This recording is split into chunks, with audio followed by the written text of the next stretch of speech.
బెంగళూరులోని ఒక సాఫ్ట్వేర్ సంస్థ తన ఉద్యోగికి ఆఫీస్ పనుల కోసం 2 లక్షల లిమిట్ ఉన్న కార్పొరేట్ క్రెడిట్ కార్డునిచ్చింది. అయితే అక్టోబర్ 2023 నుంచి జనవరి 2024 మధ్య కేవలం 4 నెలల్లోనే ఆ ఉద్యోగి ఏకంగా 27 లక్షల రూపాయలు ఖర్చు చేసేశాడు. లిమిట్ దాటిపోయి అంత డబ్బు ఎలా వాడాడనే విషయంపై కంపెనీకి అనుమానం వచ్చి ఈమెయిల్ ద్వారా వివరణ కోరింది. దొరికిపోయానని అర్థమైన ఆ టెక్కీ అప్పుడొక వింత కథ అల్లాడు. చైనా, పాకిస్తాన్కు చెందిన వ్యక్తులు నన్ను బెదిరించడం వల్లే నేను ఆ డబ్బు వాడాను అంటూ ఒక సినిమా స్టోరీ చెప్పాడు. పోనీలే అని కంపెనీ ఒక అవకాశం ఇస్తే 3 వాయిదాల్లో డబ్బు చెల్లిస్తానని హామీ ఇచ్చాడు. కానీ అసలు సినిమా అక్కడే మొదలైంది.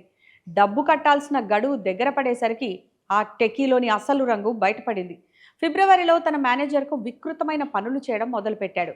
ఆఫీస్ మేనేజర్ మొబైల్కు అసభ్యకరమైన అశ్లీల చిత్రాలు పంపడమే కాకుండా మీరు నన్ను ఇబ్బంది పెడితే ఆత్మహత్య చేసుకుంటాను అంటూ బెదిరింపులకు దిగాడు.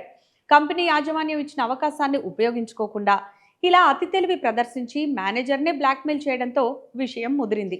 ఇక లాభం లేదని భావించిన కంపెనీ యాజమాన్యం పోలీసులను ఆశ్రయించింది. ప్రస్తుతం బెంగళూరు పోలీస్ స్టేషన్లో ఈ టెకీపై ఎఫ్ఐఆర్ నమోదైంది.